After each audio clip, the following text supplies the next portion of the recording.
Merci beaucoup, amis de la presse. Merci d'être venus, d'avoir répondu positivement à notre invitation de ce jour.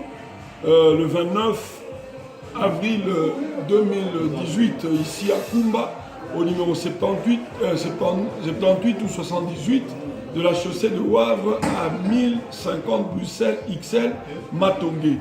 Nous avons tenu à organiser cette conférence pour pouvoir nous adresser au peuple congolais. En principe, nous devions tenir une conférence ici, mais cette conférence, nous avons décidé de la transformer en conférence de presse. Parce que nous avons dit qu'à travers une conférence de presse, beaucoup de couches, nos compatriotes, même qui habitent le Canada, seront atteints.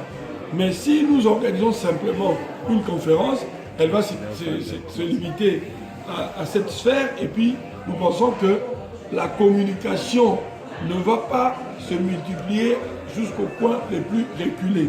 Donc les gens du Congo pourront nous suivre, les gens des États-Unis, nos compatriotes qui habitent les États-Unis, l'Australie, pourront nous suivre parce que ça sera sur la toile.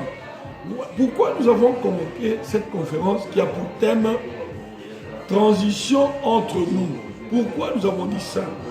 Évidemment, avant de parler de la transition, si on ne peut pas parler de la transition sans faire allusion à la Constitution, sans faire allusion au mandat, sans faire allusion à un certain nombre de transitions entre nous, sans faire allusion à la nationalité congolaise. Parce que quand on dit transition entre nous, il s'agit, n'est-ce pas, d'une transition qui doit être conduite par les Congolais eux-mêmes.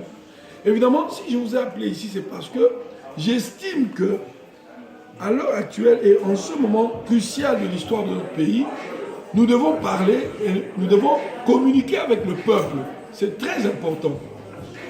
La situation qui prévaut aujourd'hui en RDC, comme tout le monde le sait, est une situation très chaotique.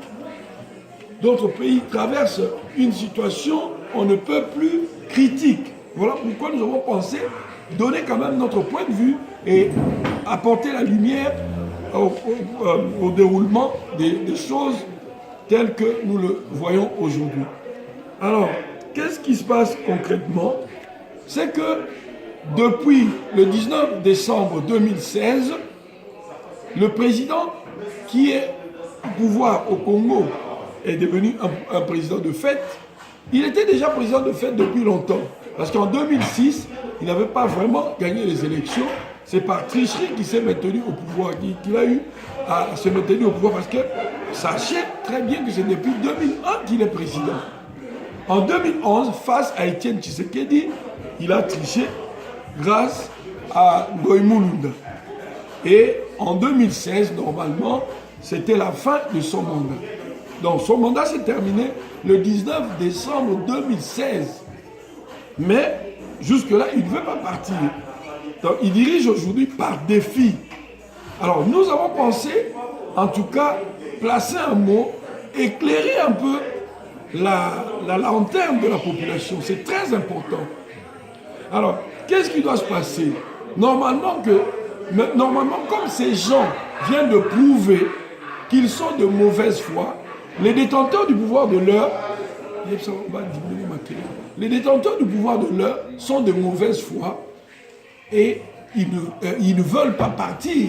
Voilà pourquoi nous avons décidé d'interpeller la conscience collective afin que l'on puisse effectivement et absolument recourir à l'article 64 de la Constitution qui dit ceci, que tout Congolais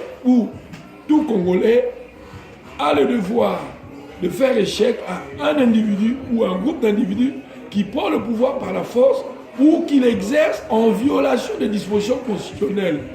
Donc, aujourd'hui, nous avons la première étape, c'est de chasser ces gens du pouvoir. Il faut absolument que l'on puisse faire usage de l'article 64 de la Constitution. Si ces gens partent, dès qu'ils partent, il y aura un vide juridique. Et le vide juridique ne peut pas rester comme ça. C'est un peu comme ici en Belgique, en 1830, quand la Belgique s'est détachée violemment de la Hollande, il s'est réuni un groupe de gens, il y a eu un gouvernement provisoire qui a déclaré l'indépendance de la Belgique, et puis il s'en était suivi d'un congrès national. Si au Congo aujourd'hui, il y a un vide juridique, nous devons combler ça par une institution, par des institutions. Il faut qu'il y ait un nouveau président. Mais moi, je propose que le président ne puisse conduire que la transition.